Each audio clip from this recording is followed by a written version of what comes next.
Hello, Steve. Hello, Jill.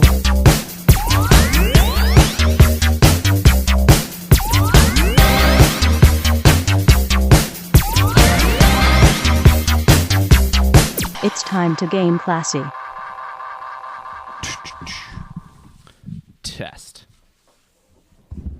Chest. 1, 2. Testes. 1, 2, 3. Ooh, nice. Like in Total Recall, but it's, instead of boobs, it's balls. Oh, we gotta be careful when we talk about that stuff. We'll get another bad review on iTunes. About Total Recall? No. Did someone not like that we always talk positively about Total Recall? No. I'll see if I can pull it up. I'll read it. Oh, you got a new one? Oh no, we got 2 ones, and nice. one is actually pretty regular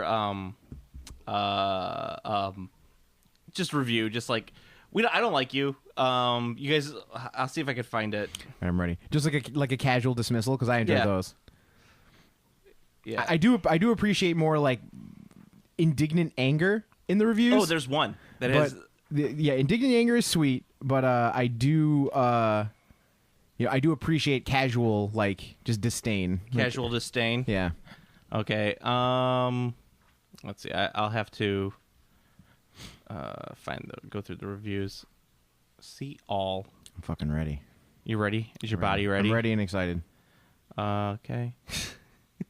Remember that guy who wrote the negative review and then had to go back like later and write another negative review? Like I didn't miss. There was a 2-parter. That's pretty sweet. No. He like wrote it and then like later on he wrote another one. Yeah, that's what I'm saying. It's a 2-parter. Yeah. He came back for but more. It wasn't a sequel. I think maybe he forgot that he wrote the first bad review and then wrote a second bad review. Maybe he forgot he listened to the podcast. He listened to the podcast, got all mad and wrote his review, and then found us again, forgetting that he found us in the first place, and then did it again. Well, this one is from from Discordian Utopia, who here's a hint. If you're gonna leave negative reviews about people, don't use a username that could be easily Googled. You can find out who this person is. He wrote total garbage. Why anyone would think that this is good is beyond me. It's just a couple of bitter, racist, classist jerks hating on anything that isn't them. It's seriously the most sad and pathetic circle jerk I have had the pleasure of listening to. All right. I will give you bitter. I will give you jerks. Classist. I'm not classist.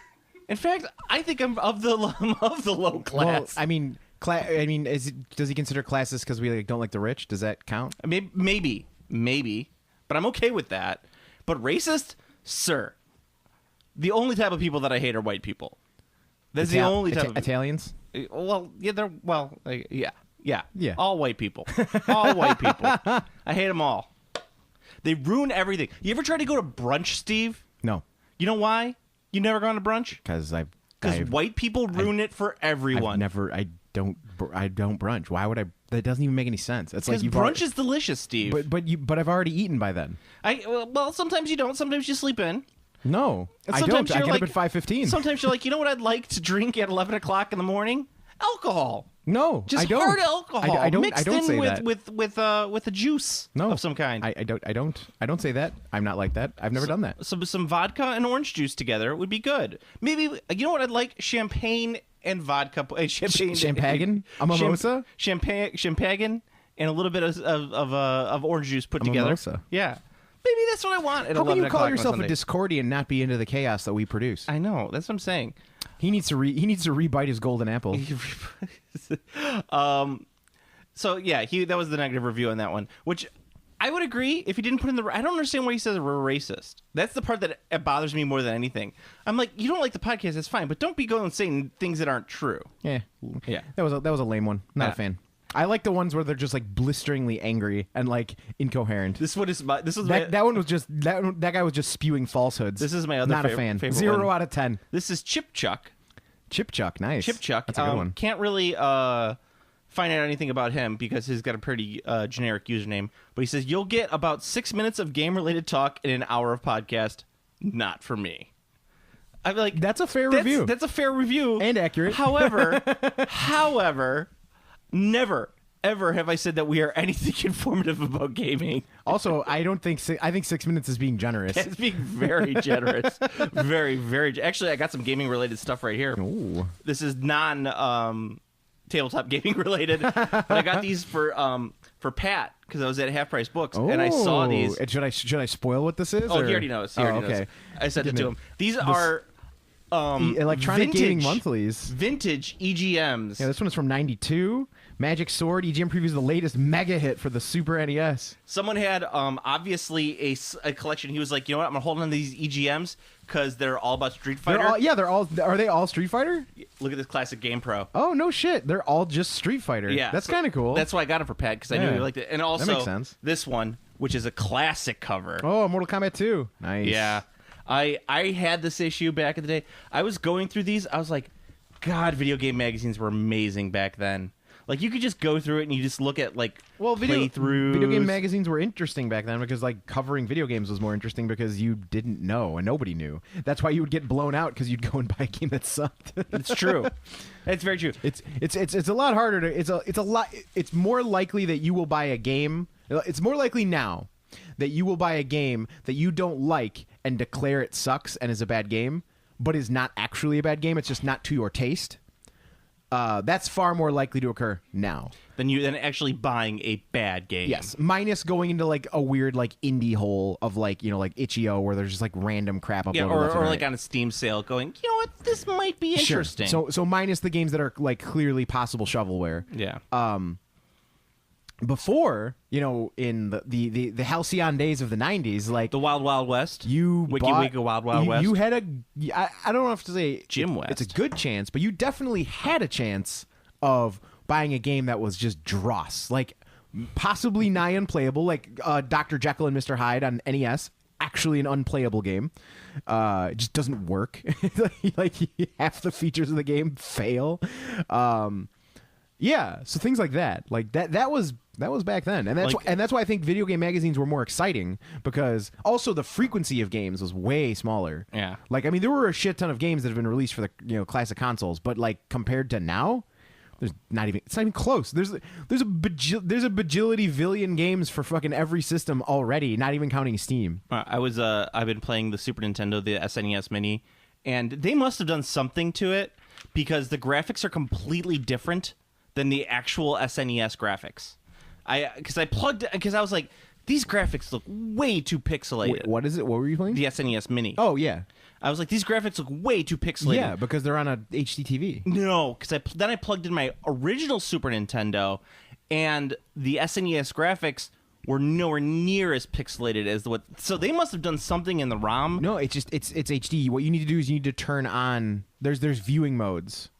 There's panel lines. But how is it that I put in my original Super Nintendo and it looks completely because different? Your original Super Nintendo's not broadcasting it in an HD signal. So the SNES is broadcasting it in the Mini is broadcasting it in an HD signal. Yes. I see what you're saying. That's why they have all the overlays so you can change the visual look. You can do like the anti-aliasing. You can do. There's screen lines that make it look like an old.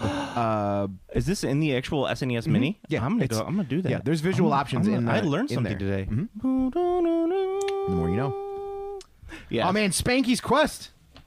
Steve's falling down a nostalgia hole. Spanky's Quest. No, this is a game. This is a classic game. This is a game I rented. I was like, I'm super excited to play this game, and then I didn't like it. It was terrible. I wouldn't want to say it's terrible, but that's how you feel about Bonk's Adventure as well. I loved Bonk's Adventure. So, all right, we got to put these away. Otherwise, you're gonna be sitting here reading these on the. But Magic Sword. Magic Sword. Oh man, this preview is dope. I'm just glad I got to see this preview before Pat did. Now I know all about Street Fighter 2 before Pat. Well, I mean, I just love it because it's like 15-page EGM preview, Street Fighter 2 for Super NES. It's good. Plus special photos of the new Street Fighter arcade game, which is, I believe, just Super Street Fighter. I think at that point it would be no, because that would be Championship Edition.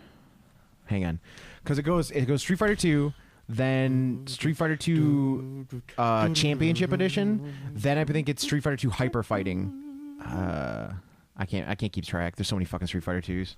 There's so many Street Fighter 2s. There really is. I don't know. Pat's got them all in one arcade cabinet, which is such a shame. Don't tell him that. You know what? Just be happy for him. I've told him that repeated times. I've told him it's great that there's a stand-up machine that he has that has Street Fighter on it, and I think it sucks that it's fucking 3 copies of Street Fighter 2. Oh, wow. Look at this. They have, it's Champion Edition. But they have the making of, so they have all of the actual, like, sketches of how these people originally looked. Nice. So Blanca was originally a dude wearing a tiger mask. There you go. Yeah, you learned something today. Whoever did this, it looks like the type of, like, the kids who draw anime in my classrooms. Like, they're the little kids, the kids that sit in the back and draw, like, the anime. Like, there's a lot, it's usually girls who draw the anime guys and, like, with the... Which The just, the Bishonen. it's just, it's a little too off. It's like, you're almost there. You almost got it. It's just, like, this looks terrible. That's what it looks like in there. All right, so anyway, that was our gaming 6 minutes right there. So, actual tabletop. Not even about tabletop Not even games. about tabletop. Let's talk tabletop games. Steve got something. I got several somethings. You got Which one? the Warhammer RPG. Oh, yes, Warhammer Fantasy Roleplay. You got the Wiffrip, Fourth edition. the 4th edition. Yes. Could you tell us a little bit about it? It's so 3rd edition never happened. The goofy like Fantasy Flight board game kind of bajillion components proprietary dice. Yes. This is an advancement on 2nd edition, which was in fact an advancement on 1st edition. By Hogshead. So this is still D100. Okay. It's it's classic. It's got all the job classes as as per usual. Can I be a rat catcher? You can. Nice. Ratcatcher is one of the jobs. I loved 3rd edition. Or 2nd edition. 2nd edition was amazing. Yeah, this is a better version. Is it a better version? It's a better version. Are they going to release the supplements for it like they did for 2nd edition? Because those supplements for 2nd edition were awesome. Presumably, yes. Right now, there's just the only SKUs are the core book and there's a starter thing. The starter thing has an adventure. Yeah. But presumably there will be adventures I would and play the supplements. fuck out of like the Carrack, the dwarf one that they have, because I have it at home, the original 2nd edition, and I read through it and it is fucking awesome. I mean, I don't actually know how much conversion you'd need to do 2nd edition With the content 4th for this, but there's probably enough there's probably enough where you'd run into some issues, so you would need to do like a lot of work in advance. Please name one DM who would do that work in advance, who just wouldn't go meh. It depends on what game, depends on what you're running. It depends. Meh. It depends on how much work it costs. That's the thing. Is the ad hoc at the time make up bullshit actually more effort than the prepare in advance? Because sometimes it is. Yeah. And that's the key. You need to have that. You need to be at that level where you're always at whichever is lower effort. Yeah. Well, no, actually, there's also that balance of, it's like the guy who's doing this. It's like, you're doing this just to be a dick, aren't you? Yeah. All right. Well, I'm gonna look at the actual rules to see if you could do this. And Give me that sheet. Then you look at the rules and you're like, you roll the dice behind the book and you're like, oh, that was a critical fail. And the guy's like, let me see the dice. And you're like, no. I dice. actually very frequently roll my dice out in the open so everyone can see, because I roll like normally my luck and everything is mediocre to bad, except when I'm DMing. My monsters are fucking gods. Like I have had multiple combats where every one of the enemies critical, just 20. And I'm switching dice. Like I'm just like 20, throw this dice. That's crit. This is crit. It's crit. It's crit. Like if somehow I could monetize my ability to be a brutal DM via pure dice luck. I tell you, man, you could probably sell your services to be a rent a DM, and you could do some decent money. That's actually a thing. It was happening for a while. I don't know if it's still going on. I'm saying you could, because you actually have the look of a classic DM. Little overweight, you got the big beard. You just got to show up with like your books and your dice, and you got it set. If you showed up in a van with the wizard on the side, if you showed up with a DM van, I do want a DM van. No, see, I don't show up with the DM van. I show up because we're gonna play in the DM van. Yeah, I mean, I like that concept too, but I'm just saying, if you showed up with the DM van, and the door opened up and a bunch of smoke came out. I'm not saying what kind of smoke. I'm just saying smoke, just billowed out. So what kind of wizard do you think? Do you think, because there's and I'll hear arguments, but do you think like classic like stars and comets robe moon hat wizard, or buff wizard, like shirtless turbo buff wizard but still with white beard and pointed hat? I would go with either. I'm okay. I like Okay. the classic of the robes with the stars and the comets and all that fun stuff on it, the moons. Yeah. I'm a fan of that, but I'm also a fan of the super buff wizard as well. Just a greased up wizard. Yeah, the homoeroticism gets me in a lot of ways. I'm a big pro homoeroticism fan, as people on this podcast will know. Yeah. I'm all about that. I would also like it if it was like an amber wizard, so like the druid. Like I would like a druid, like lots of like fern and ivy and shit. well, not just like a forest, and maybe like a henge, like a stone henge in the Would background. you'd have to have the antler crown. Yeah, antler crown, or something similar. It doesn't have to be antlers. It could be It's got to be. It vines doesn't have or to be. whatever. It doesn't have to be antlers, but it's got to be in the shape at least. Okay, yeah, I'll give you that. Yeah. And maybe with a girl holding onto his leg. Oh yeah, with the Frazetta pose. The Frazetta pose, yeah. That's what I would be okay with. But if you did that, like, that would be the thing. It's like those guys who put out on Craigslist that they're looking for a dad to just grill at their barbecues. All he's going to do is sit there and drink a beer and flip the burgers for them. Like, that's what you got to do. Like, you got to be that DM who rolls up. It's about the theatrics of it, not necessarily what you're doing. You have to give them that classic 70s, 80s DM feel. And I'll pull up with someday love will find you. Just blasting. Break those Yes. chains who Either bind that you. or Rush. I think Rush might be a little better. Anything Rush. But I think Ready Player One might have killed it with Rush because they did a little bit too much with that. They did overdo it with Rush. If you had to pick a Rush song, what would it be? I think You gonna go classic the Tom Sawyer? trees. Oh, the trees. Yeah. Oh, Go with the that's going a trees. little deep cut.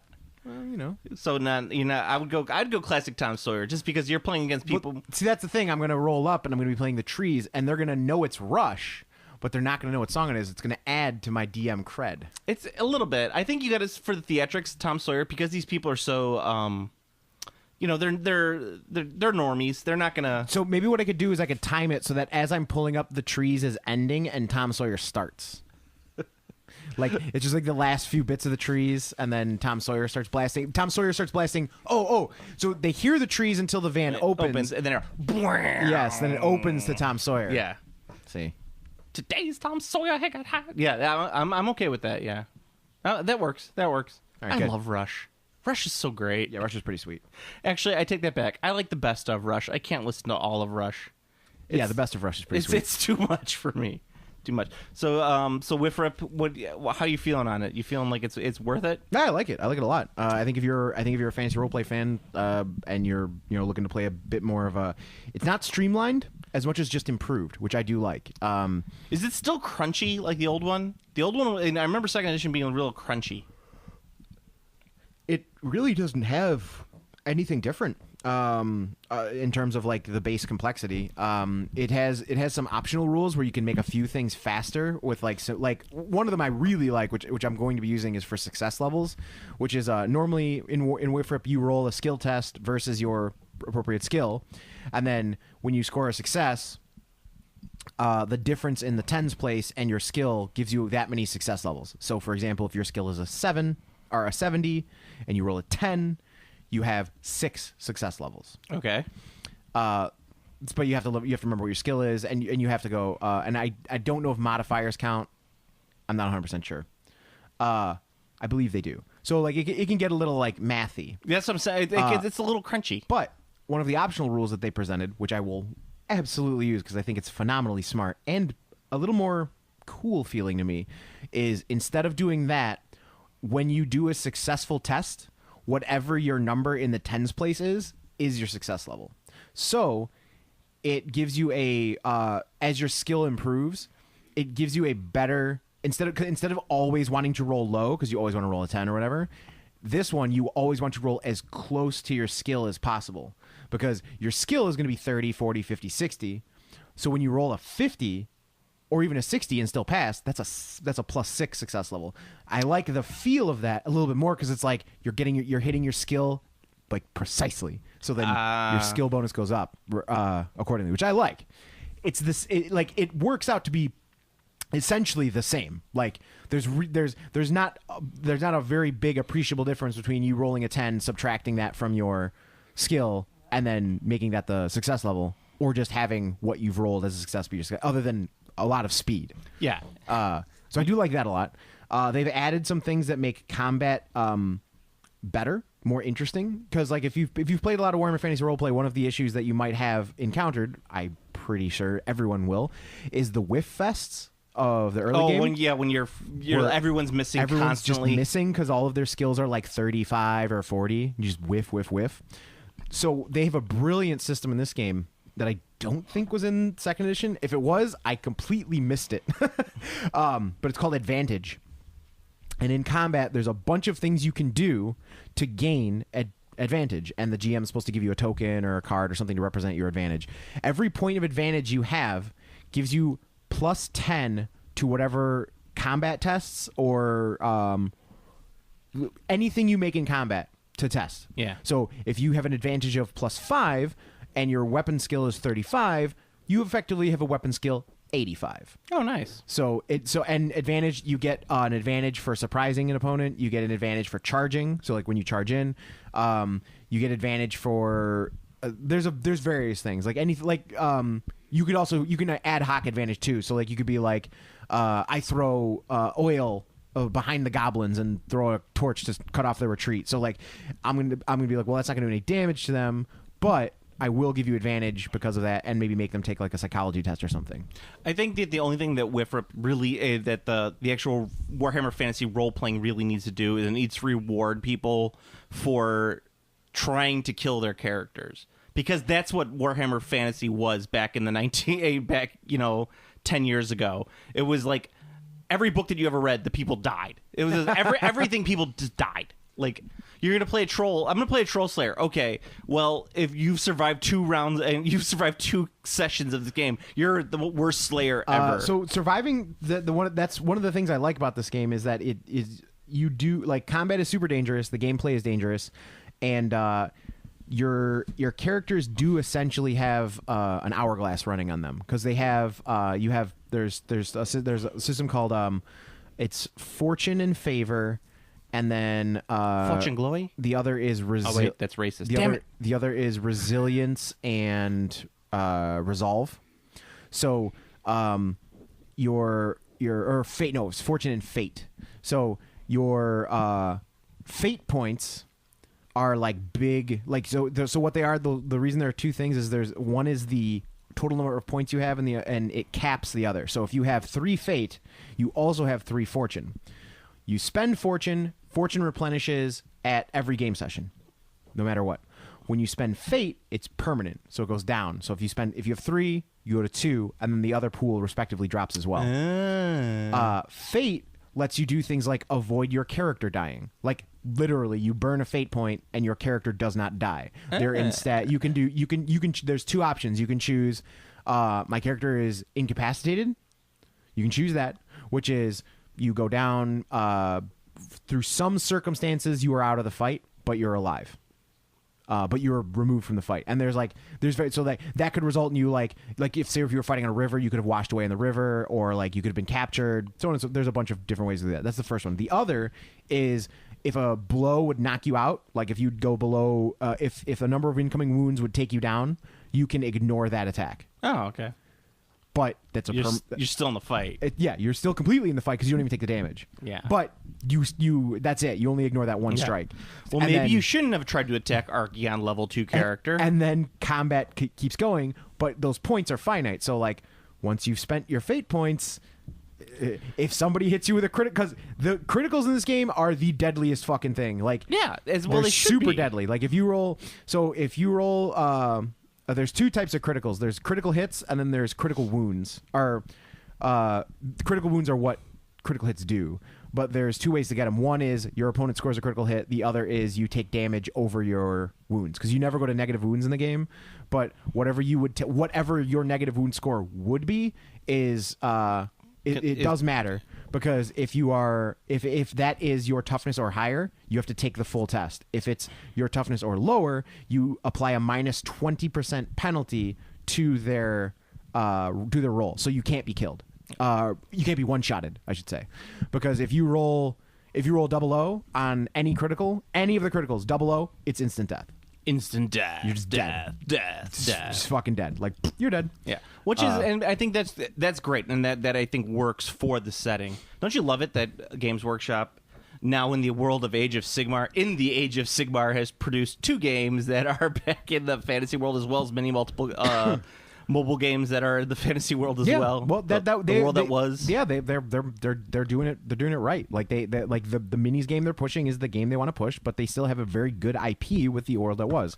Yeah. And it's great for games like Total War.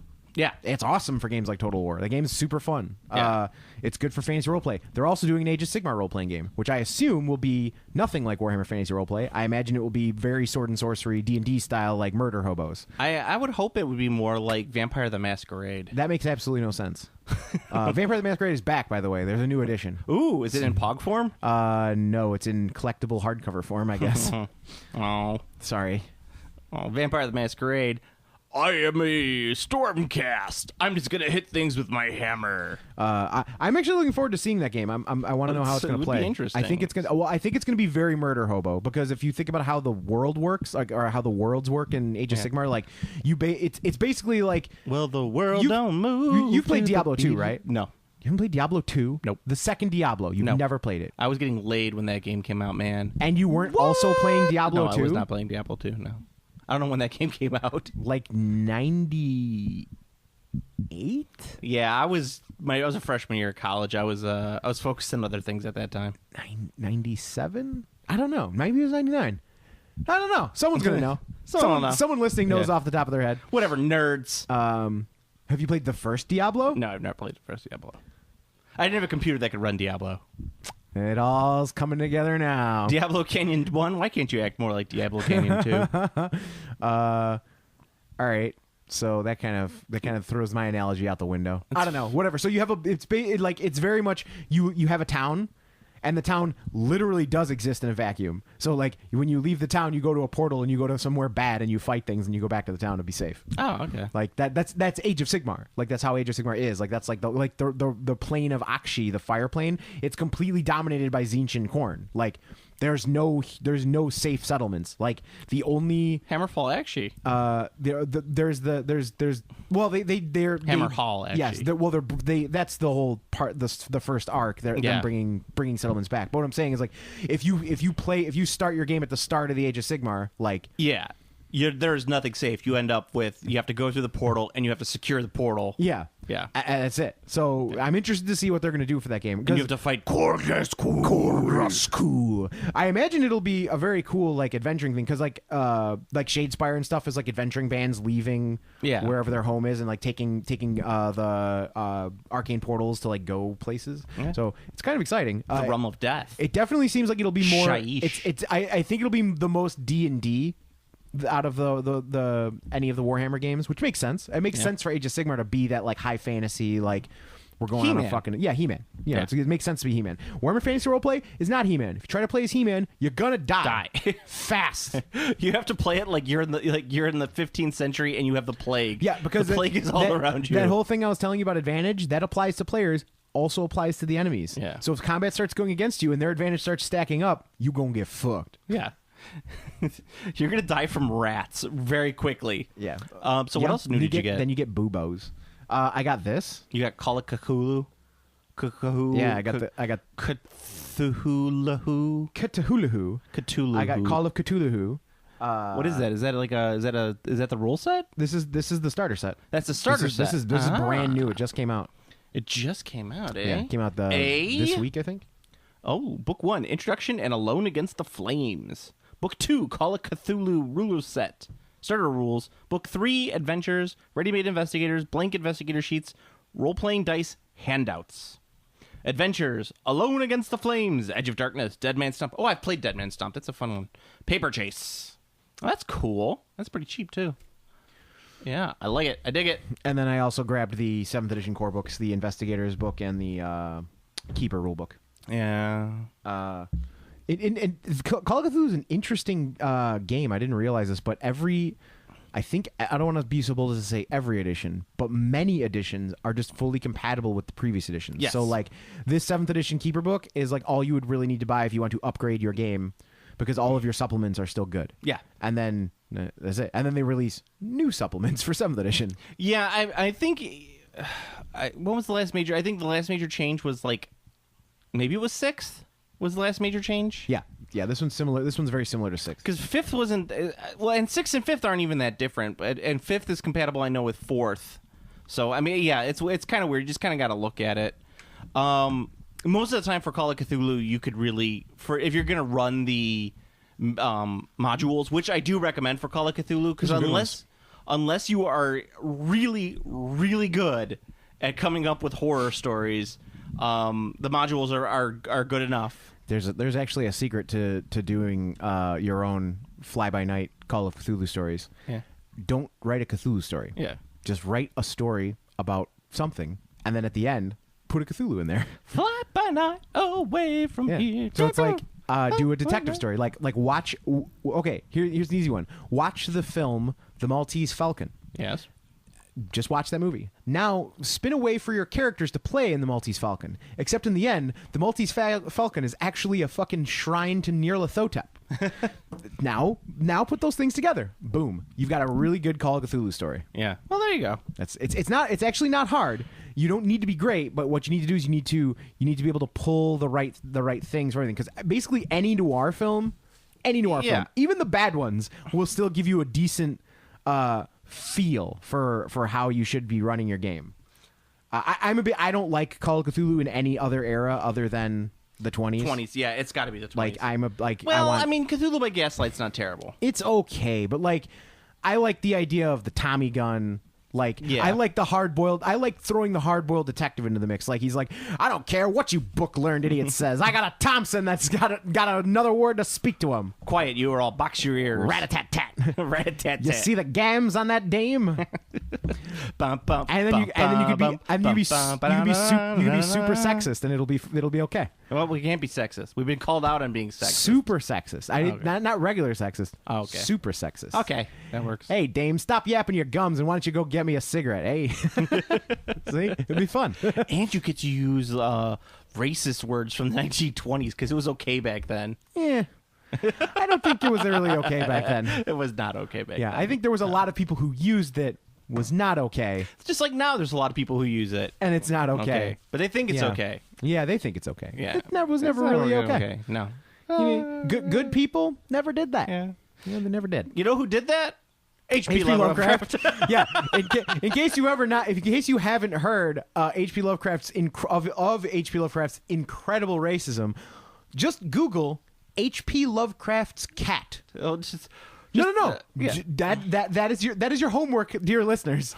Just Google H.P. Lovecraft's cat. That's all you need to know. When I first looked into it, I was like, he can't be that racist. And did you then Google H.P. Well, Lovecraft's I mean, because I was like, at the time, it was like, it's at the time people were all racist, and then I read into it, and his peers and friends were like, "Dude, you got to cut it out with the racism." Yeah. And he's like, "What?" Yeah, super racist. Yeah, definitely. He was not super cool. racist because he literally knew no better. But even people who knew no better back then weren't that bad. Yeah, he just was. He was really he ran with it. He ran with it. He was insular. He was very, Yeah, it was not cool. Yeah. His work's pretty cool. The dude, little sketch. I was reading an article about how Vermont is paying people $20,000 to move to Vermont and work from home, telecommute to work from Vermont. Why? Because they're looking to get younger people to move to Vermont. Okay. Because Vermont has a lot of old people. I was like, fuck, I'd love to live in Vermont. My wife's like, we're not moving to Vermont. We don't know anybody in Vermont. I'm like, but we could live in the Northeast. We could be like Stephen King stories. Be in Vermont. It's not as crazy as being in Maine. Pet Cemetery? Yeah. And she's like, no. You are not moving to Vermont. But I'm like, Pickman's Model takes place Vermont. I love Pickman's Model. Not Pickman's Model. What's the one with not the Color of the Stars? It's the one where the thing from space. The polyp. Is it the flying polyp? It's the one with maybe it's that one. It's the one with the brain in the jar. The brains in the jars. I think whatever. I think that one takes place in Vermont. Who's gonna believe a talking head? Go get a job in a sideshow. Oh yes. Is there anything else aside from that? Let's see, Call of Cthulhu, got that. Got the Warhammer Fantasy Roleplay. So you got a lot of role-playing stuff. You got to actually start playing some role-plays. Playing some roles. I got to play some roles. And then, I've been attempting to conquer my my miniatures. Dun, dun, dun, dun, It's been the battle. You know what, Steve? Some people like to fool themselves to think they're going to get all their models painted. I think I'm going to. I think I'm actually going to finish with a lot of time to spare. Yeah. As long as if I keep my pace, yes. I don't know. That's some bold braggadocio right there. The key, and I believe I've solved the key, is I just need to spend at least an hour a day. I think if I spend at least an hour a day, the shit will start just like appearing. That's a good amount of time to spend painting a day. I can't. I wish I could. But like sometimes I'll paint for like 4 to 5 hours a day, and then I'm like the next day I'm like I can't paint anymore. I'm painted out. Because again, like I said, after I had boldly proclaimed that I will have no unpainted models by the end of the year, I actually like looked at like my full collection, and I'm like, I actually don't have that many models. I was like, this is good. This is probably gonna be. I probably have more squats than you have entire models. I'm like, this is probably gonna be easier than I thought. The most difficult thing is gonna be getting all the Star Trek minis and my Fallout minis assembled because they're resin, and I fucking hate building resin models. I can't stand it. It's the worst. Are you gonna build a little diorama for your Star Trek guys, like a little moonscape? No. Actually, they all have a bunch of them have like specific basing, which I thought was kind of cool. Like the Klingon bases are all that like Klingon grate for their floorboards. I don't even know what that is. That's the Klingon theme from Star Trek 3. Very good. Yeah. 3. I think it's Christopher Lloyd. Yes. It's pretty cool that he was a Klingon. Yes. He was also Big Booty. I think in the same year. Might have been 84 was. Oh wait, I think it was 84 was Search for Spock. Yeah. So I think he was. I think that was also the same year as Buckaroo Banzai. One of my favorite facts about the Klingon language and the guy who wrote the Klingon language and everything. He was on set during that. And Christopher Lloyd was really intense about learning the Klingon language. And then, so he would like learn it and then do all the pronouncements. And then he would screw it up and he'd be like, oh, I got to do that again. I screwed it up. And they'd be like, no, he just would like write in his journal. He'd be like, no, that's actually the way it's pronounced now. Just go on with the scene. We're not going to do it again. Yeah. But yes, so we're getting close in there. That's a good one. What, Star Trek 3? I think it's an underrated movie. It's rough. It's rough around the edges. It is. Well, I mean, all the Star Trek movies are rough around the edges. Minus Khan. Like that movie's just great. Yeah. But I think 3. I think 6 is. I think 3 is underrated. It's a little underrated. People are not a big fan. I think people hate on it more than it deserves. It is not as good as 2. But again, I think 3 and 5 are both underrated. I'd agree with that. Yeah. And I think all the original series movies are good, except for Generations, but that doesn't really count. Generations is terrible. Generations has part of a good movie. Why are they writing horses, Steve? It has part of a good movie in it. Like there are parts of Generations that are genuinely good. No. There are not. Yes, there are. There are parts that are good. No, stop defending Generations. Basically, all the way up until they go into the fucking portal. So when Cameron from Ferris Bueller is writing the Enterprise B, yeah, it was cool. Like that move. That movie is just very uneven. Yes. You can tell that there were a lot of hands in the dough for that film. Yes. I think there's a problem with a lot of the Star Trek movies. Is that like the first one's biggest problem is that there were not enough hands in the dough because it was just Gene Roddenberry going like, show the Enterprise for 25 minutes and make no cuts. going into a giant space of a vagina. Yeah. So I think that was the biggest problem with the first film is that there were not enough hands in the dough. One thing I've never done is I've never gotten high and watched the director's cut of the Star Trek. You'll just fall asleep. I don't think so. You'll be like, V'ger is cool. Maybe I might. It will be like NyQuil. Like, Maybe. No question. There's too much nothing and then just like soft ambient sound. It's designed to put you to sleep. Wow. Wait, no, that's like the probe from 4 with like the big one like that. Yeah, no. There's just the ambient space sound and like the ship. 2 was great because they did it on a budget of like $10,000. Yeah, and it was awesome. Yeah, it's fucking phenomenal. 3, there are parts of 3 that are great. I think it would have benefited from having Kirstie Alley back. Yeah. As what's her face. Yeah. Not Valeris, because she's from 6. And plus the plot was really weird. It was definitely weird. Yeah, it's a little on the weird side. 4 is, but Star Trek's always kind of like Star Trek gets away with weird because like everyone every time someone says something, "Wow, I didn't like this. This was too stupid in Star Trek," and I'm just like, yeah, but space hippies, like. Star Trek has no real boundaries. It's just I think the difference between a good even the episode that we that I certainly, and I'm sure you shit on the most and bring up the most in terms of shitty Star Trek episodes, Threshold, even that episode from Voyager, even that episode conceptually could have been written in an interesting and produced an interesting and entertaining story.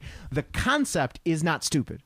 And most of the time people like hurt, like they shit on the concept, and I'm like, no, the concept of going so fast you like hyper evolve is crazy and interesting and could have been done in the most bizarre and like weird. They could have done some weird ass fucking shit, but they basically they took a highbrow idea and lowbrowed it. Yeah. So I don't think they turned it into a body horror. Yeah. Which is... I think and the worst part about that is that you can't top Menagerie for body horror. Like it's already, or is it Zoo? What's the name of the episode where the Next Generation crew gets infected by that thing that starts turning them into hybrids? Oh yeah, that Menagerie was from the original series. I don't remember what the one from Next Gen was called. Well, that one. Yeah, I know which one you're talking about. That's the ultimate body horror Star Trek episode. Maybe not ultimate, but it's definitely one of the best ones. It's pretty high up there. There's a lot of body horror in Star Trek. Yeah. There really is. And like, if you're not going to do body horror at least as good as the episodes that have already existed, I think there's nothing more horrible than that guy who wore the skirt in the pilot episode. the best was he like takes that like there's the steady cam shot on the hallway. He just like stops and turns and like looks directly down the hall, and it's like a full body shot of his weird skirt thing. And like, I don't think the outfit was as bizarre as like if he just wore pants, it wouldn't be bizarre. That guy wearing that skirt. He was like a big weird muscle dude. Yeah, he was jacked, and it looked very odd on his body. The proportions were strange. If he just had pants on, no one would care. Oh, like the polypeptide cake, in Data's dream. Oh yeah, that was weird. Yeah, cutting fucking Deanna Troy's body in its cake. That's pretty fucking weird. That's some body horror right there. And yeah, it would be weirder if Tom Petty didn't do it and Don't Come Around Here No More video. Did he do it first though? Yeah, that was way before. Are you sure? Positive. That video, Don't Come Around Here No More, was like mid 80s. Are you sure? I will check this. You should check. All right. I'll look up the episode of Star Trek Time. You look up the Tom Petty video. This is riveting. Everyone. I'm looking up the Star Trek timeline. It's Deanna Troy cake, right? Yeah. Okay. 85. Okay. Damn. I told you it was mid 80s. I saw it mostly in the 90s, like on Beavis and Butthead and stuff. All right. It is okay. It's Phantasms is the episode. It's a great name. Yeah, it was a great fucking episode. This is one of the best episodes. No, 93. 93. I knew it was because Star Trek didn't come. Next Gen didn't come out until what, 87. Yeah, so it would have been later. Well, I mean, it wasn't even close. But it could be parallel thinking. It's pretty fucking. Not gross, that Tom Petty didn't steal that from Alice in Wonderland to begin with. Also true. Yeah. Yeah, this is just a fucking weird, like, her goddamn body's a cake. It's fucked up. Well, he answers a phone that's in his own stomach. I do. I like that he like, hello? Hello? That'd be better if you went, yellow. Yeah. Like, what's up, buddy? Daddy here. Data here. It's good. All right. So on my end, at least with some gaming stuff, I got my printable sceneries Kickstarter in. Oh, your dwarves and elves Dwarves, things? elves, demons. I ended up going in all in. I don't remember if I said that on the last podcast. I went all in just because they had so much shit. If you went all in, for the price, it was worth it. The amount of STLs. I started printing some of the stuff. It's really cool. I highly recommend their stuff. If you are doing 3D printing with terrain, it's some of the best. However, to put it in perspective too, it's super complicated terrain in that it will take forever on your printer to print. Some terrain, like I keep all my printing at optimal levels, like super fast. Some prints for people take a long ass time. Mine will take a quarter of the time that theirs do, and even my printing schedule will still take about probably a whole day to print. Whatever you're working on. Like I did a castle tower. It took about 24 hours to print total, and that's a long fucking time. and a lot of material as well. They're solidly made and they're solidly designed. I can't say anything wrong about the way that they're designed. But I mean, the renders and stuff looked good in the Kickstarter. Yeah, it's pretty fantastic. And plus, if you're a Skaven player, there's a bunch of pseudo-Skaven stuff in there. That's not Skaven, but that's a Screaming Bell, man. That's a Screaming Bell. Screaming Bell's pretty cheap. I was kind of surprised. It's not that expensive. Well, you can get, especially on eBay, because they were part of the starter set for so long. Yeah. And the plague sensor. The plague furnace. Plague furnace, that's what it is. That was also part of it. So you could just get that for next to nothing as is. Cheap. Cheap. What else did I want to talk about? Anything else that we need to talk about? I don't know. Do you want to defy my ability to complete all my models once again? You're not going to do it. Oh, I'm doing it. I actually. I said I'm going to do it with time to spare. One of my. I'm paring down some models again. I started selling Steve some of my Babylon 5. You selling Babylon 5? Babylon 5. But how? How will you now have political discussions? I'm getting rid of some of the more esoteric fleets in my Babylon 5 collection. I see. If it sells for the amount that I want it to sell for, I will continue to do that. I found 2 Inquisitor models. The 54 millimeter Inquisitor models that I'm also selling. Nice. I went, where the fuck did these come from? I thought I got rid of all my Inquisitor stuff years ago, but I only ever had a couple Inquisitor figures. I got them because I thought they were cool. I had no intentions of ever playing that game. no, because the game was terrible. I didn't even know if the game was terrible or not. Just I figured I like will I was drill like, into its crotch. 72 millimeter models. Nah, nobody's 54. playing that game. Whatever. Too big. Too no big. one's playing the game. Cool models. No one's playing that game. I believe Inquisitor was great because it allowed you to target people's crotches. That's pretty sweet. Yes, it was like because it was like you targeted when you attacked. So kind of like Fallout, like Yeah. when you like pick Shoot where you're people in the shooting. groin. Yeah, you would literally be like, I'm going to use my drill attack into this guy's groin, and they'd be like, okay, you'd have to roll against his groin armor. So a smart player in Inquisitor would always beef up the groin armor. Makes sense. Yes. Everyone wants the nut shot. Everyone wants the nut shot. You're not wrong. But yeah, so I found that in my stores, and I was like, what the fuck? In your horde, in your Smaug's horde. Well, I was going through there because I'm looking to start my next kind of old hammer army. I finished off my dwarves. I think I have 5 slayers left to paint, and that's it. So once I'm done with those 5 slayers, I'm moving on to a different army. Oh, 5 slayers and Craggy from my Anvil of Doom. Yes. I'm moving on to the next army. I think it's going to be Wood Elves. Okay. Because Wood Elves were my first army in fantasy. I've always loved playing Wood Elves, painting Wood Elves. I'm going to do it. I'm going to go back. I'm going to do my Wood Elf army. I have to... the only thing that I'm kind of mad about is in the current rules, there are no rules for the Warhawk Riders. Are you sure? At least in the Are you current... sure they don't have a weird name? No, they don't. I was looking on the current on the Azure. They do not have Warhawk Riders on there, which That's is surprising. upsetting to me. You could use like... I was looking for like the Treekin and stuff like that, and you could just use whatever the fucking current tree army Sylvaneth are using. I still don't. How do fucking people play Sylvaneth? What the hell's wrong with them that you're playing a tree army? They're really good. We're playing goddamn trees. They're really good. They're strong as fuck. They're not even Ents. There are sort of Ents, like the tree mans. Tree mans are Yeah, but basically they don't Ents. look cool like the Ents. They Like look pretty cool, Treebeard. though. Treebeard looks fucking awesome. Yeah, I mean, obviously Ents look cooler, but I mean, they're strong as shit. Like you use the fucking chick riding the beetle and a bunch of trees, and then the tree ghostmen, the ones that are like the wood elf ghosts sticking out of the trees.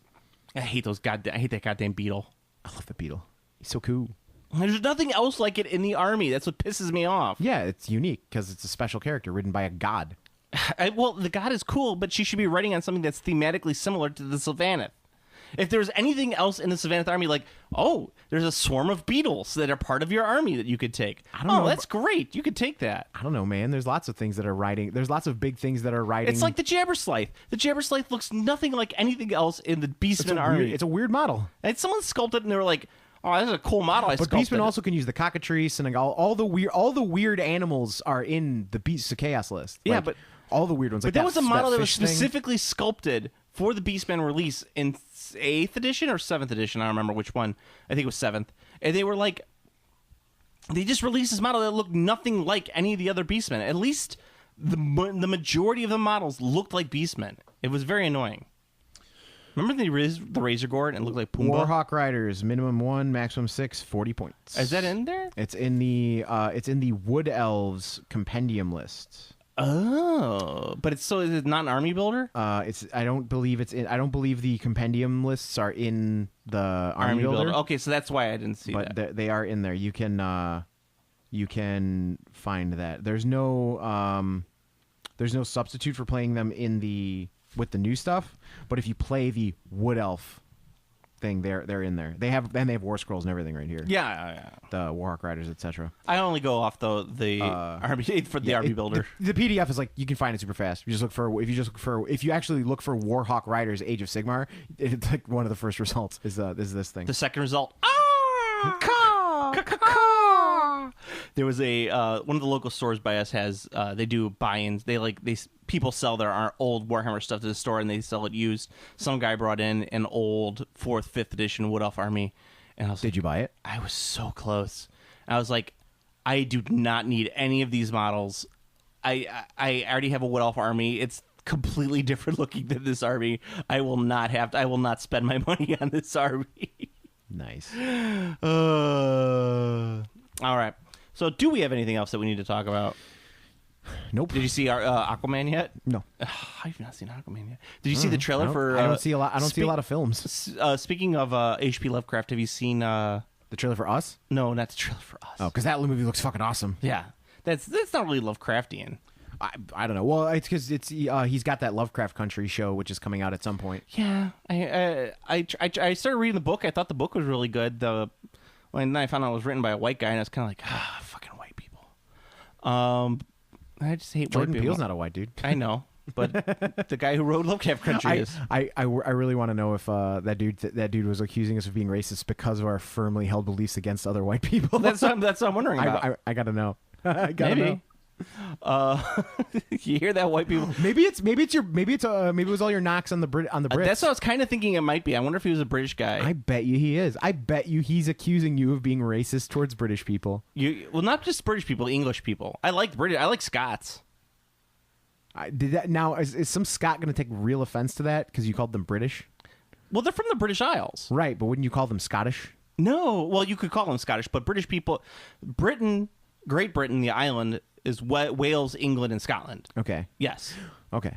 And well, I don't know if there's maybe like a little bit of like friction there, or like people want like don't call us English, etc. Well, I wouldn't call a Scottish person English. I'd call them. I'd call them from the United Kingdom. I'd also call them. Well, I guess the term British. I wonder if they would take offense to. I don't know necessarily. I don't think they would, because the British Isles are Ireland and England and all the little one like the Isle of Man and Manx and Jersey and Guernsey and all that fun stuff. All the ones that are named after cows or cows are named after. Holstein. Holstein. No, that one's German. Yeah, I figured. Yes. But the English are the ones with the terrible food. Scottish people don't have great food either, but I don't know. They got pretty good cheese. Haggis. Everyone always talks about haggis being gross. I've never eaten haggis. I have, but it doesn't sound like it. Like it's not. It just sounds like a fucking hamburger. It doesn't taste it. No, it sounds like hamburger. Not hamburger. It sounds like hamburger. Like when you like a hamburger helper. You know what I'm talking about? Yeah. Yeah. It's not anything like that, but it's fine. I enjoyed it when I had it. I don't know if it was like really authentic. I do generally. I had it in Indianapolis, so it doesn't really count. It's probably not. I do very much try to avoid non-seafood for the most part. I try to stick to shrimp, salmon, tuna, that kind of stuff for my protein. Other than that, or like tofu. Well, you're on the crazy stupid diet, so. I mean, it's also just not good for you to eat that kind of meat. It's better for you to have fish, Listen, proteins. I get the power of the cow that I eat. Do you get the power of the cow? You get the power of fish. That's great if you're in water. We're not in water, Steve. I mean, I could be. You could be. Like when you're at the beach, I'd have some ceviche. I get the power of the fish. I'm in the water. I can fight off a shark. What about the tofu? What power am I getting then? You're getting the power of being a soy boy. I fucking love tofu. It's so good. You're being a soy boy cuck. I love tofu. I don't like soy milk though. So My milk substitute of choice is actually macadamia milk. Oh. You know what? It's quite decadent. It's quite decadent. It's not. It's like super low calories somehow. Super like, decadent. I was kind of shocked because macadamia nuts are so calorie dense in terms of like all of the various nuts there are. I had assumed incorrectly. I want to hear that about your nuts, Steve. The macadamia nut milk would be way more calories, but it's not. It's really not. You know what I like soy milk in? I like it in a good chai. Yeah, I mean, fine that it works. Soy is a little bit sweet. It's so sweet, It pairs so- well well- with sugary shit. Yeah. So, Well, chai's not really sugary. well, I mean, if you're getting it from Starbucks, it's fucking sugary as fuck. Yeah. Some gaming stuff that I did think about just now. I don't know. I was thinking about decadence, but they showed off the new fantasy box set that they're going to sell out for Age of Sigmar, and it's going to be Ghouls versus Skavens. Oh Skyer. yes, the Carrion Empire. Carrion Empire. It's a cool name for a box set. Yeah. Really, they're just two new characters in the box that are coming out. Again, but it's another one that's a really good deal if you know someone who wants to split with you. Yeah. it's good stuff. The undead are really good in that box set. That's a really good deal you're getting out of there. The Skaven is really good too. You get three of the Storm Fiends. Yeah, Storm Fiends are expensive. But Storm Fiends come in boxes of 3. I thought they came in boxes of 2. Maybe they come in boxes of 2. But Yeah. I thought they came in boxes of 3. I thought Storm Fiends came in boxes of 2. To the internet! To the internet? We've done that 3 times this episode. Hey. We got to put a cap on that. You know? There's no cap. There's no cap allowed because you know what our listeners demand? They demand accuracy, and you know how they demand that accuracy by listening to us Google things. Storm Fiends box. No, you get 3. All right, fair enough. Well, you still get the whole. I mean, it's still an expensive box. Yeah, and I think you get it for I think they're like 50 or 60 for that, which is like half the price. It's like getting that alone is like going to be half the price of the box set as is. So yeah, the Storm Fiends are the best part of the Skaven deal. You get the Doom Wheel and they're worth splitting it for just the it's worth splitting it for just the Storm Fiends. Yeah, like if you split the box with a buddy, Storm Fiends and the new character. You're already you're like in quote unquote in profit just for getting the Storm Fiends. So I love their box sets. I think they're great. I think the they've all been 2-player good. box sets. They've all been great. Like every one of their box sets, the 2-player ones, if you can find someone to split, they're always a really good deal. Yeah, they really are. I do. I saw that they were releasing that one. What else came out of that fucking press conference? It was kind of dumb. It was not a lot of cool. There was a weird 40K thing. There was like more. Was it more stuff for Vigilus? Yeah, I don't know what the hell it is. Yeah, they got a new character for Vigilus coming out.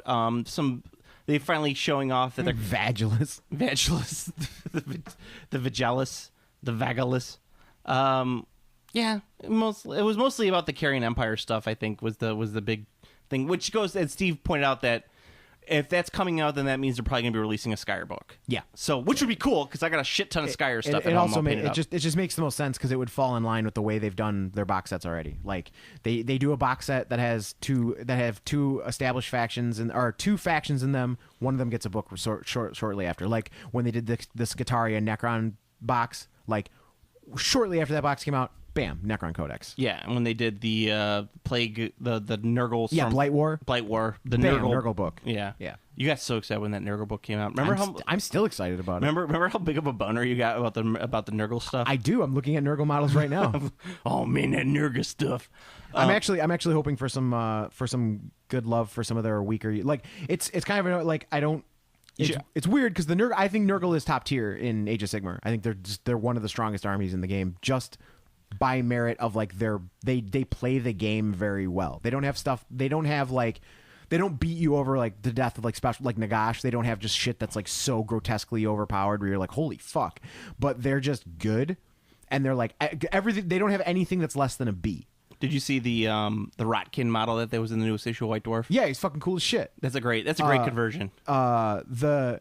The problem I have with like I feel like being the guy who has it all asking for more, but like there's some of the Nurgle stuff that's like pretty mediocre and not so great. So we'll see what General's Handbook says. I hope that they make some of the stuff better, and mostly it's just points cost because like the Beasts of Nurgle are a little too expensive of points, and the Blight Kings on flies are way too expensive in points. If I made little resin wieners that I casted, would you put them on your Plague Bearers? I wouldn't because they're already painted, but if you also gave me new Plague Bearers to build, I would build them with new wieners.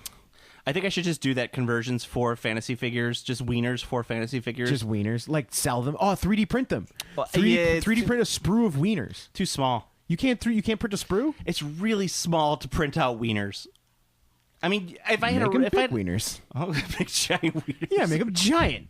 There's no problem with that. Wiener conversions for your Ogre figures. wieners. Ogre wieners, Storm Fiend wieners, Stormcast wieners. Stormcast wieners, and Stormcast don't got wieners. Sigmar takes their wieners. What's the big demon, the demon engine, the Soul Grinder wiener. Soul Grinder. Yeah, Soul Grinder wiener. Wieners for all the big monsters. Wieners for your Terrorgeists. Wieners for your just wieners your for wyverns. See how many I could sell. Wieners for your Jabberslythe. Jabberslythe wiener. Oh man. Oh, and also gaming stuff. We didn't talk about this. I've meant to talk about this on the last 2 podcasts. Warlord Games is putting out Erwan, is a fantasy game that they're doing. It's kind of weird. Not really sure how it's going to play, what's going to be about. I haven't even had a chance to look at the rules. 2 box sets. One is the multi-part plastic orcs, which look like old Lord of the Rings orcs. Not like the movie Peter Jackson orcs. I'm talking like if you go back to, was it Mithril Miniatures who did the Lord of the Rings? Mithril. Yeah, it looks like Harlequin, old Harlequin orcs. That's what it looks like. But they're multi-part plastics, and they're doing multi-part plastic skeletons, which will look a lot like the old GW ones. So if you still got for some odd reason you still need skeletons for your army for rezzing, that's a good place to get them because they're fairly cheap on there, and they look good too. Those skeletons look good. Then they're probably not, 2, 3, 4, 5, 6 piece plastic skeletons. Oh, the Vampire Counts ones, the newer ones aren't. No, the newer ones are only like 2 They're part. like 2 part. Yeah. Yeah. It's usually like a body and like maybe 2 arms. Oh no, two arms. So they're 3 parts, I think. Yeah. I think they are just body, arms, maybe head. I don't know, but they're not. You don't have to glue their torso onto their legs. Yes, which was always the hardest part because you had to do it brutal. just on the spine. And there's that tiny little bit where you join it if you get it wrong when it dries, their like spine is facing the wrong way. It looks so bad. It's awful. Yeah, it sucks. Ugh. Yeah, that's why I said before the Tomb Kings were discontinued, I was always thinking it was too expensive, so I never did it. But I was always thinking like, if I did this army, I would make all of my skeletons out of the Tomb Guard models. Just everything is a Tomb Guard model. I thought it'd be pretty cool. Yeah, it would be ludicrously expensive. But ludicrously expensive. It would be ludicrously expensive, but it'd be cool. Also, it would leave me at a loss for what to do with the actual Tomb Guard I needed. Because generally you need a unit of Tomb Guard in your Tomb Kings list. So it's kind of like, I don't know what to do. I had a great conversation, kind of tangential to what you're talking about, because we were talking about the Beastmen release. I was hanging out with some XGW guys, and we were just talking about, like, can you believe that they released the Beastmen book when 90% of the models that you need for that army are all direct order only? Like they're all metal or resin now or whatever have you. No, they have the Great Star collecting box. Like they made the stuff that is available better. Yeah. So well, on the web store you could get Centaurs and all that for a limited time and get everything you needed. Yeah. But it's like it's kind of bizarre that they would put out a book with a bunch of shit you really can't get in the stores. I just thought it was an interesting move. I think it makes sense because I think that's I think that's them like it's twofold. One, it's catering to people who have bigger, older collections because like there were a lot of people who played Beastmen. That was a very popular army. Beastmen dongs. 2, Beastmen wieners. Well, yeah, Beast wieners, Ungor wieners, unwieners, Ungwieners, Centiguieners. But the thing about that, the other thing too is they were able to successfully launch a new army and have like enough stuff for you to buy if you hadn't played the army before, because the bulk of your army is still going to be the stuff that's found in the Star Collecting box. It's the plastic stuff, so the Minotaurs, Star Collecting. Like your army is highly unlikely to be a huge amount of those direct order stuff. Those are like those are the seasoning. Yeah, that is the seasoning. Because I mean, like most of the stuff, cast dragon ogres. Yeah, they're available as plastic kits. The giants, the minotaurs, the gores, the ungores, they're all plastic. You can get them as plastic kits, so like the majority of your army is still going to be an easy to acquire plastic, but maybe you will get the Jabberslythe, and have that one Jabberslythe. But I think that they really made the Gargant dudes, like the big Minotaur giant guys, they made those guys very appealing, much stronger, much a lot more impactful in the game. Overall, I thought that release was pretty impressive. Not quite as impressive as the Goblins release. That army is awesome. So many people are drooling over that Goblins army. Every single Facebook group I'm in that has anything tangentially related to fucking Age of Sigmar, everyone's looking for goblins. Yeah. So I was like, man. Hey, man, you got some goblins? But you know the best part about this? There's actually something I was thinking about it. I've galaxy brained this. In the time it's going to take me to finish my models and get everything done, by that time, it will have been the full cycle where there's now going to be people who fully assembled their goblin armies who don't want to play them anymore. Don't want them anymore, and they're assembled, and I'm going to be able to buy a complete giant goblin army for next to nothing. My favorite part about that is the people who are looking for the old Blackfire Pass, not Blackfire Pass, Skull Pass. Skull Pass. The Skull Pass Gobos. You mix that with Black Reach. Yeah, no, it was Blackfire Pass was an old. That's for a different time. Oh, because Black Reach was the 40K box set at the time of Skull Pass. Yes, the battle for Blackfire Pass was. Wasn't that one of the battles like in the historical? Yes, that was the big Empire one, and we were going to do a Forge World book on it for Tamarkan after Tamarkan, but Tamarkan sold so poorly that they didn't release it. So there's a bunch of Forge World models that were never released that were supposed to be covered inside that release book for Blackfire Pass. There was like conversions for your greatswords, for the Empire greatswords that were resin that were going to be so that you could make them Reiksguard Knights on foot. That's pretty ridiculous. I know. I was super excited about it. How many did you get? I had none because they were never released. I thought they. Oh no, those are the fishmen. The fishmen? There's the dude the Blades of Manon. Yes, that's what I'm thinking. Yeah. No. So anyway, the people who are going to get all those goblins are going to get all those goblins, and they're going to realize that you probably only need like a unit of 30 in your army. No, they're goblins maybe are 40. 40s. Yeah, goblins are 40s. Yeah, maybe you get a unit of 40 in your army. You'll want 40 because well actually I haven't seen the new rule book, but like if they're anything like the orcs, you get bonuses based on increments of unit size. So like a unit of 30 orcs is significantly better for your army than a unit of 20. So like you never want to go minimum. It's always like max. Yeah. So let's say you get a unit of 40. That's all you're going to need because all the rest is going to be like fucking squigs and everything else or trolls or whatever have you. So I love those giant trolls with the fucking mushrooms on them. I just want to fucking do an army of trolls. So cool. I don't want to do any of the goblins. Just give me the... You can. There's a troll special character. The troll special character can lead your army, turns your trolls into core or battle line so you can run a fucking troll army. That's fucking awesome. Motherfucking trolls. And it's not just the trolls in the new release. You can also use river trolls as part of that as well. Yep. Well, it's cool because the only other ever troll army was the Chaos one, which was just Chaos trolls.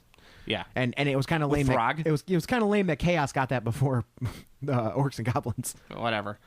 All right. Go to planetarbitrary.com for... Wait, you know what? I have to do a new one now because we're getting rid of Planet Arbitrary. Planet Arbitrary is dead. No more Plarbitrary. There's no more Planet Arbitrary. There's no more sister podcasts. Pat's going on a sabbatical. Sabbatical? I think that's what he's calling it. I don't know if they announced that on... Have you guys talked about that on Play On yet? We have not. Okay, so you didn't know about this? I did know about it. Okay. But I have not... I didn't know if you guys had talked about this no, yet. I think you've broken the news now. Well, no, because they talked about it on Deconstructing Daycare. Oh, did they? Yes. I see. Okay. So yeah. So, I mean, if you're interested... Sabbatical. He's going on a sabbatical. I like So, once that. again... Sabbatical. The last podcast standing. It's Game Classy. It's Game Classy Podcast. Woo! Yeah, in case you're wondering about Weebtown, it's not for lack of my desire as much as recording is actually kind of annoying as shit and editing sucks. Yeah. So I don't want to do that. So there's a reason why Joe puts up episodes and nothing's edited. Because it sucks. It's like, why do I get in the same room as Steve and record? We sit down like your podcast is an hour 10 minutes. Guess what? Me and Steve sat down together. We talked for an hour 10 minutes. I turned off the recorder. We talked about some stuff that doesn't have anything to do with gaming, and we had left. Yeah, that was pretty much it. Yep. So yeah, don't. So there's not much involved with it. Yeah. Now I know why every podcast, YouTube channel, like literally everything out there has a fucking editor. Yeah. Like it's like, oh, okay. I see. Yeah. I get you. Yeah, I get you. I can edit if I wanted to. If I was making more money on this podcast, if I was making any money on this podcast, I'd probably do some editing, but I don't. Right. The only reason I do this podcast, get into Gen Con for free, pretty much. See? Yeah. It all comes down to that Gen Con. The Gen. Get the Gen I Con. might go to Gen Con again sometime soon. I don't know. Yeah. I like it. It's annoying. Like I have a feeling that I would relent and be like, you know what, I am gonna go to Gen Con, and I would get it all set up, and I'd go by myself, and like I'm gonna have I'm just gonna have some time to myself and play some games. It'll be fun, and I think I'll go and have a bad time. That's really what I'm genuinely concerned about it at Gen Con, is like going and having a bad time. Like just being like fuck, and then like because then it would come, and I know myself, and I would destroy myself mentally for spending the money and having not a good time, and then because I know and then it all circles back around, because now I know that I will destroy myself mentally for not having a good time because I spent all the money. I'll be so focused on trying to have a good time, I'll be anxious, I'll have anxiety about not having a good time. No, I could see that, honestly, because I mean it's not a cheap trip. For you, it's different though, because you're going there. You and Cole might go. It might just be you. For me, it's a weekend away from my family. So for me, the money's not an option. It's default. It's just default. Yeah, that's fair. I'm just like, get me out of here. Yeah, because mostly it's like I mean it's not even it's not about not having the money or like not being able to afford it. It's like man, I blew $600 on Gen Con and I had a shitty time. You know, that $600 could have been whatever the fuck else, like something superior to going to Gen Con and having a bad time. That's what I mean. To me, just my wife would have blown it on my kids or something, or my kids would have blown it on whatever. Luckily, I do not have damn wiener kids, so that $600 is mine. It's yours. All of it's yours. Yeah, I don't even spend that much money. I have everything that I want. Yeah, well, I mean, I would pay for until I went there and I saw ooh, Arsenal of the Dragon Lord. Yeah, that's exactly what I'm saying. Like, I'm gonna go there. I'm gonna pay for the hotel. I'll probably do the short flight when I go. I don't want to do the car ride. I want to do the cheap. It's not that expensive. It's like $70. I looked at the tickets. It's $70 to fly. Really? Yeah, it was cheap as shit. I was like, oh no, fuck. It's a charter plane or whatever. It was not expensive. If you do that, let me know. I might go in with you on that. We'll fly down to Gen Con. Yeah, it was super, and it was like a fucking 40-minute flight. Yeah, it was like I was like, that sounds way better than sitting in the car for 5 hours. I wonder if I could fly out of the DuPage County Airport. I think I don't know. I'd have to. It's been years since I've looked, but I'll take a look again. But I was shocked by how now that the government's shut down, we don't have to worry about we don't have to worry about anything. That's true. We could just bring booze. They're never gonna be able to stop all the liquid we're bringing on the plane. Yeah, we could bring liquid. We could bring all the liquid we want. We could be like Johnny Depp and Blow, just like walking out the plane like Black Betty, Black Betty, Black Betty had a job, we could dress like 1980s drug dealers. Hell yeah, we could be 1980s drug dealers. Caribbean Queen, Caribbean Queen, of the I don't know the words. I don't know the songs either. I just make a vague Michael McDonald sounding noise. Yeah. I don't even think it's Michael McDonald who sings that. No, it's not. No, but he's always the go-to. We'll get off the plane and like we'll have the big sunglasses on. I think he might have done a cover of Caribbean 80s, Queen. and then like we'll have the white suit jacket with the inner shirt of the Hawaiian inner shirt. I would go with more of a pastel t-shirt or tank top. I'll go with the flowery Hawaiian inner shirt. I'll go with a pastel tank top underneath the white suit jacket and white I'll pants. have like 70 gold chains. Nice. And I will be greasy as fuck, like unreal greasy. I'll just have the 80s mustache. Okay, that's fine. Yeah. I'll put a little I'll get my beard curled into those like what do you? So you're going for more of like a Persian type thing. Yeah, like a greasy Persian like drug dealer from the 80s. I'm gonna put a little activator in my hair, make it a little curly, little shiny. It'll be better as a pair because we'll have some juxtaposition. Yeah, they'll be like, what's up with that Persian guy and that sleazeball? Like that. That's what I want. I don't want to be like, look at those two sleazeballs. Like those two guys look like drug dealers. I want there to be the differentiation, so like you get a better descriptor. Because Gen Con's not till August, and the game, and the country will still be shut down by August. Most likely, yeah. We can open we'll come out with our case, like we'll have our cases, and it's just GW cases. Nice. Exactly. It's just cocaine in the shape of miniatures. But they're just all made of straight up coke. Age of Sigmar cocaine. 10 times more powerful than marijuana. Is there anything more fine in this world? I smash an Archaean model and it just puffs into dust and I snort it. It is 10 times more addictive than marijuana. The power of the chaos gods flows through me. Yeah, think about all this. I wonder if we could get away with stuff, because maybe like the FBI will be shut down by then. I mean, we could go to a national park and fucking shit wherever we want. That's happening. Like, you can definitely do that right now. You can enjoy pooping wherever you want. No one can stop you. You ever want to stick your finger up a bear's ass? You could do that now. I will. You probably only be able to do that once. But you'll be able to do it. Do you think anyone ever successfully fucked a bear? Oh, yes. You think? Yeah. 100%. You sure? Positive. If there is something alive, a person fucked it. How? How do you fuck a bear and not get murdered? Maybe the bear was sleepy? I mean, a bear's probably got a female bear probably has a very large vagina/uterus. It might not even feel it. Maybe. Not that I know too much about that, but no, I don't. I mean, that seems. I'm like, just looking at size-wise. I'm just assuming. If one were looking at trying to combine the thrill of risking your life and the thrill of banging an animal, you could combine it by banging a bear. Yeah. Because I mean, a bear could kill you instantly in one swipe of its giant paw. Yeah, but bears are kind of like a mixed bag. Like sometimes bears seem like really friendly. Like they're just after honey. Yeah, well, it's because that's how they are. Like, and it all depends on how hungry they are, all the circumstances, like, and what they want to fuck with. Because like there's been you can see plenty of YouTube videos of like a giant fucking bear getting chased off by a small dog barking at it. Just they just don't want to fuck with it. It's not like you're trying to fuck like a bobcat. Yeah, well, like, that thing will will just kill shred you. Yeah, it'll kill you. It might not even kill you, but it'll shred the fuck out of you. Yeah, or like a coyote. Coyotes are little murder machines. Yeah. But coyotes are real thin. Yeah, but I'm just saying it's like a bear is a mixed bag. Like you be friends with the bear afterwards. Maybe the bear might let you ride it. So what you're saying is that the bear might dig it. Yeah. All right. You never know with the bear. I like it. Yeah. I like the idea. So anyway, you know it's always going to end in bad times. Trying to fuck a beehive. That's never going to end in good times. That's a guaranteed failure. Yeah.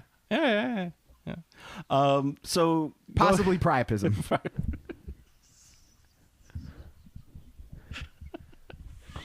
I don't even know where to go. You were trying to do the end reel. Go to Game Classy Facebook page, the Game Classy Podcast Facebook page. It's the best way to contact us, the best way to talk with us. The best way you can help out the podcast is like, comment, subscribe on iTunes. Hey, and if you're going to comment on iTunes, please put the 4 stars on there. We kind of need it to balance out a couple of the bad ones we've gotten lately. So I'm not begging you to do it, but I'm asking you nicely. Put some good reviews for us. We could use it. We've been entertaining you guys for 6 years now?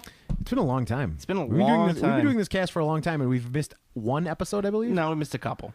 I know we've had more. We've had delays, but I believe we've only actually missed one or two. We've missed. I think it's been less than a half dozen. Yeah. Yeah. So you've been getting us pretty much. Pretty good. Yeah, it's pretty good for 5 years worth of doing podcasts. It's pretty good. Every other week. You could give us a good review, please. For the love of God, give us a good review. You can also like, comment, subscribe on the YouTubes. We're not racist like some people on YouTube. Unless to white people. Very Very racist towards white people. Oh, I can't wait for the white genocide. Fucking can't wait. There's a white genocide happening right now in Uganda. Turn the frogs gay. It's turning the frog. The already gay frogs are turning super gay. You think that Alex Jones is resting a little easy now that there's a government shutdown so that the government can't turn the frogs gay anymore? I think Alex Jones and anyone who follows Alex Jones is so incredibly stupid because if you remember correctly, when Obama was in charge, Alex Jones thought the government could do nothing correctly, and now suddenly the government's right, even though nothing is happening. Yes. It's so fucking dumb. So fucking dumb. And so, Steve, until next time, people of the world, please stop casting your votes for stupidity. Game Classy.